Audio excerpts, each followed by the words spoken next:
So the Precision Ag program here at Fox Valley Tech is a fairly new program. The goal of that program was to get students involved in the technology that we're seeing in modern farm equipment. So we have both a technical degree and an associate degree here at the college. Really getting them to see the technology side of the equipment, and then really getting them to understand how do you set that up, how do you troubleshoot it, how do we work with farmers to make sure that they're utilizing it properly, and then also looking at data management of the data that we obtain using that equipment. I would say FVTC has a lot to offer when it comes to the program. So we're unique that we actually have farmland that our students are able to go out and utilize. So we have driving labs where students will go out, they'll set it up, they'll diagnose, they'll troubleshoot it.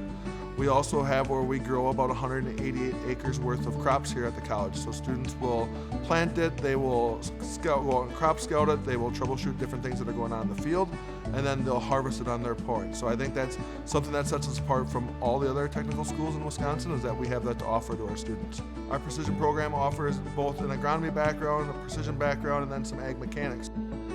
One of the cool things on our part is we got a lot of partnerships going on right here. Students have the ability to see state-of-the-art technology. So earlier this year we had an autonomous tractor out in the field where it was driving by itself. There was nobody in the cab. It was doing field work. I think it's a great idea to have the degree because it allows you to see the technology, allows you to how to use it properly, how to be able to ensure that you're getting data that's good. I think by having the technology here, ensuring students are utilizing it properly, seeing that on their part allows us to make solid management decisions in our field. Every day is something new. We get a lot of students that come from different backgrounds that have used some technology.